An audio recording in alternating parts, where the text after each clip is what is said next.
हम आपको बताएंगे कि क्रेडिट कार्ड क्या होता है, कौन किसान क्रेडिट कार्ड ले सकता है, इस पे ब्याज कितना है और हर एक मामूली से मामूली ज़रूरी से ज़रूरी बात किसान क्रेडिट कार्ड के बारे में आइए जानते हैं। जी देखिए, किसान क्रेडिट कार्ड मिलता किस काम के लिए है और किसको मिलता है। किसान क्रेडिट कार्ड जो है शॉर्ट टर्म क्रेडिट और लॉन्ग टर्म क्रेडिट। जी आपको फसल का जो बीज होता है, बीज खरीदने के लिए, मजदूरी के लिए, बिजली के बिल के लिए, खाद के लिए, ये सब शॉर्ट टर्म क्रेडिट के अंदर आता है। और इन्वेस्टमेंट क्रेडिट आपको उसमें लंबा काम मतलब करवाना है, मोटर लगवानी है आपको आपको मान लीजिए, या कुआं खुदवाना है, या आपको जो मशीनरी खरीदनी है, हार्वेस्टर खरीदना है, कार्बाइन खरीदनी है, वो लंबा काम हो गया, उसके लिए आपको टर्म लोन मिलता है। और कौन कौन ले सकता है? कोई भी किसान, चाहे उसकी अपनी ज़मीन हो, इंडिविजुअल हो, या वो किसी दूसरे के ज़मीन पे रहने पे काम करता हो और या मजदूरी करता हो, कोई भी किसान जो खेती करता हो या अपनी ज़मीन पे या दूसरे के ज़मीन पे, वो किसान क्रेडिट कार्ड ले सकता है। देखिए, अगर आप फसल के लिए लेंगे, जैसे मान लीजिए आप ओवरड्राफ्ट में लेते हैं, जैसे आप जमा करेंगे पैसा निकाल लेंगे, जमा करेंगे निकाल लेंगे, वो होता है शॉर्ट टर्म के लिए। और लॉन्ग टर्म के लिए, जैसे हमने बताया, आपको मशीनरी खरीदनी है या ट्यूबवेल के लिए आपको मोटा खर्चा करना है, तो उसके लिए टर्म लोन मिलता है, वो ईएमआई में आपको चुकाना होता है। और ये देखिए आपको कितना, एक बीघे में कितना आपको लोन मिलेगा, कितने खतौनी, कितना खेत का आपका होगा, हिस्सा होना चाहिए, आपको कितना लोन मिल सकता है।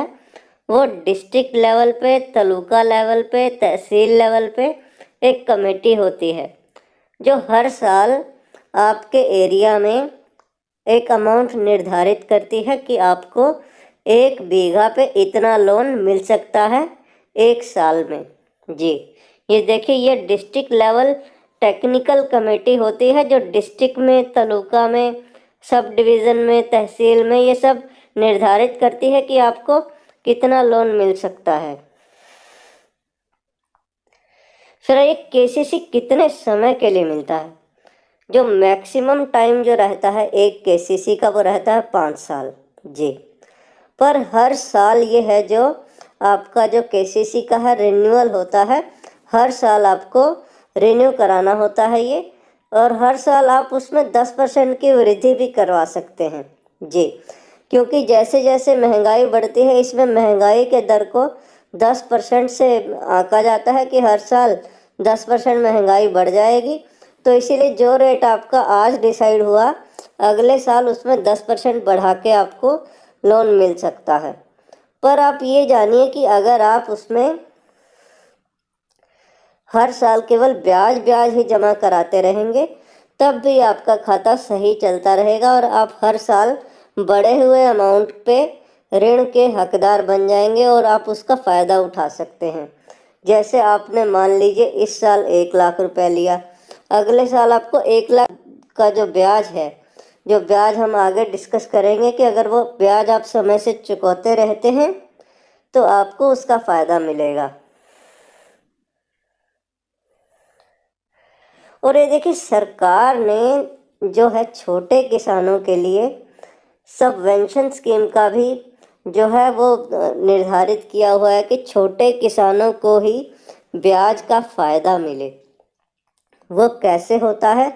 देखिए, अगर आप लोन की कीमत 3 लाख से कम है आपकी, अगर मान लीजिए आप एक बार में 3 लाख से कम का लोन लेते हैं किसान क्रेडिट कार्ड के थ्रू, तो आप सब्सिडी के हकदार हैं।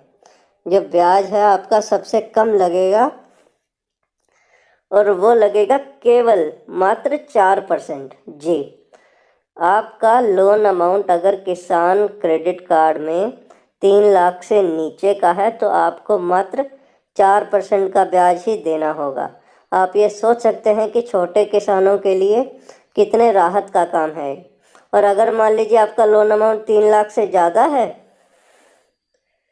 तो आपको 7 से 10% का जो है ब्याज पड़ सकता है, वो भी उसमें भी आप ये मान के चले वो भी काफ़ी कम है, छोटे किसानों के लिए ज़्यादा राहत है। फिर देखिए प्रधानमंत्री फसल बीमा योजना, किसानों के लिए जो केसीसी में लोन लेते हैं बैंक से, उनके लिए फसल बीमा योजना जो है बैंक करवाता है। उसका प्रीमियम मात्र थोड़ा सा होता है, पर जो नुकसान कीड़े टिड्डों से, बारिश से या ज़्यादा बारिश आ जाने से, बाढ़ से जो नुकसान होता है किसानों को, वो फसल बीमा योजना के अंतर्गत कवर हो जाता है और किसानों को केवल फ़ायदा ही फ़ायदा मिलता है। फिर देखिए सिबिल स्कोर जो होता है, हम देखा जाता है आमतौर पर कि जिसने कोई लोन चुकता नहीं किया है पहले किसी भी तरीके का, उसको नया लोन लेने में कठिनाई होती है। जी, नया लोन लेने में उनको कठिनाई होती है क्योंकि उन्होंने पुराना लोन अपना सही समय पर नहीं चुकाया। पर किसान क्रेडिट कार्ड में कृषि लोन के लिए ये कोई भी किसी तरीके की समस्या नहीं आती है, पर आपको अपना लोन चुकाना चाहिए, समय से चुकाना चाहिए, नहीं तो आप किसान लोन तो पा लेंगे पर घर का लोन, बच्चों की पढ़ाई का लोन, बाकी दूसरे लोन में आपको मदद नहीं कर पाएगा बैंक। इसीलिए आपको लोन हमेशा समय से चुकाना चाहिए।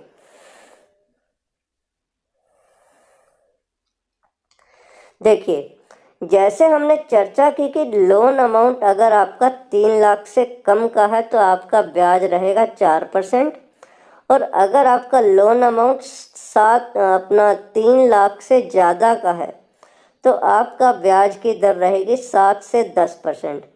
सभी बैंकों में ये नियम सामान्य ही है।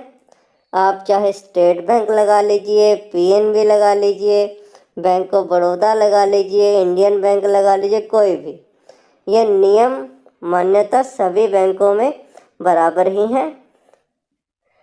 अब देखिए किसान क्रेडिट कार्ड में आपको कागज़ क्या क्या चाहिए किसान क्रेडिट कार्ड का फ़ायदा लेने के लिए, खाता खुलवाने के लिए। पहला है इसमें एप्लीकेशन फॉर्म। आपको जो इसकी एप्लीकेशन फॉर्म है वो भरनी आनी चाहिए। केवाईसी मतलब पैन कार्ड, आधार कार्ड आपके पास होना चाहिए। आपको फ़ोटो 2 देनी रहेंगी। आपकी ज़मीन की खसरा खतौनी कागज़ आपके पास होना चाहिए। और आप किस लिए लोन लेना चाहते हैं कि क्रॉपिंग पैटर्न, आप कौन सी फसल उगाने के लिए लोन चाह रहे हैं, आपको वो उसका प्रमाण देना होगा कि आप इस पर्टिकुलर फसल के लिए लोन लेना चाहते हैं। और सिक्योरिटी डॉक्यूमेंट्स मतलब आपको कुछ स्टैम्प पेपर साइन करने रहेंगे, वो हर एक लोन के समय पे आम बात होती है। केसीसी आप किसी भी नज़दीक बैंक से, चाहे सरकारी हो या प्राइवेट हो, आप ले सकते हैं। इसमें किसी भी तरीके की कोई बंदिश नहीं है। आपको भूलेख में खसरा खतौनी आपके नाम की ज़मीन पे बैंक का गहन हो जाएगा, जी रहन हो जाएगा। उसमें ये मात्र दिखाएगा कि आपने इस ज़मीन पे बैंक से लोन लिया हुआ है। अब देखिए क्रॉप सीज़न क्या रहता है इंडिया में। अप्रैल से सितंबर में चावल, मक्का, कपास, दाल, ज्वार आप बीज सकते हैं। फिर अक्टूबर से मार्च में मटर, ग्राम, गेहूं, चना, सरसों, ये इंडिया का पैटर्न है, ये ऐसे का ऐसे ही चलता है। फिर आ जाइए केसीसी एनपीए कब होता है। एनपीए का मतलब आपने लोन तो लिया पर लोन का खाता आपने, उसका जो ब्याज है, उसका जो मूलधन है वो चुकाया नहीं, आपने खाता खराब कर दिया। जी, आपने पैसा नहीं चुकाया और वो खराब हो गया। देखिए पैसा कितने समय में आपको चुकाना होता है। अब आप ये देखिए इसमें 36 महीने का समय होता है। जी, हमने इसमें ये बताया कि आपने अगर मान लीजिए फसल के लिए लोन लिया या आपने ट्यूबवेल वगैरह के लिए लोन लिया या किसी मशीनरी के लिए लोन लिया, वो दोनों मिला के हम बता रहे हैं। अगर मान लीजिए आप 36 महीने तक पैसा नहीं डालते हैं तब भी खाता बचा रहता है, पर 36 महीने से ऊपर चला जाए तो खाता खराब हो जाता है। फिर देखिए, आपने अगर खाता खराब है आपका, तो आप क्या कर सकते हैं जी। पहला नंबर तो जैसे हमने कहा कि आपको किसी भी तरीके का कोई भी लोन जब आप लेते हैं उसको समय से चुकाना चाहिए, क्योंकि लोन एक ऐसी चीज़ होती है वो जो आपका पास्ट बिहेवियर दिखाती है, आपका फाइनेंशियल बिहेवियर दिखाती है कि आपने लोन लेके चुकाया या नहीं चुकाया। वो आपके हमेशा रिकॉर्ड में सिबिल में रह जाता है। पर फिर भी आप किसी कारण से नहीं चुका पाए हैं तो आपके पास ऑप्शन होता है, आप बैंक में जाके बात कर सकते हैं। तो बैंक आपका जो ब्याज की राशि है वो छोड़ सकता है आपको, और सॉरी, आपको मूलधन में भी जो आपका प्रिंसिपल अमाउंट जो आपने देना था बैंक को, उसमें भी आपको कुछ हद तक कटौती दे सकता है। आप ये देखिए, बैंकों में जनवरी, फरवरी और मार्च जो समय अभी चल रहा है उनमें लोन समाधान दिवस रखे जाते हैं कि जो किसान भाई अपना पैसा नहीं चुका पाए हैं, वो किसी कारण से अगर नहीं चुका पाए हैं, वो बैंक में संपर्क करें और उनको जो हो सकता है, जो बन पड़ता है, छूट दी जाती है और उनका खाता जो है वो बंद कर दिया जाता है।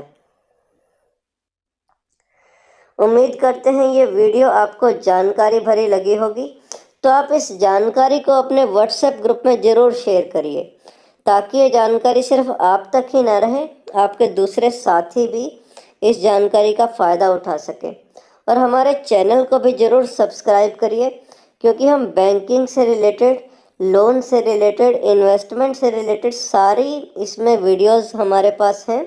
आप उनको रेफ़र कर सकते हैं और हमारे चैनल को ज़रूर लाइक करिए। Thank you very much.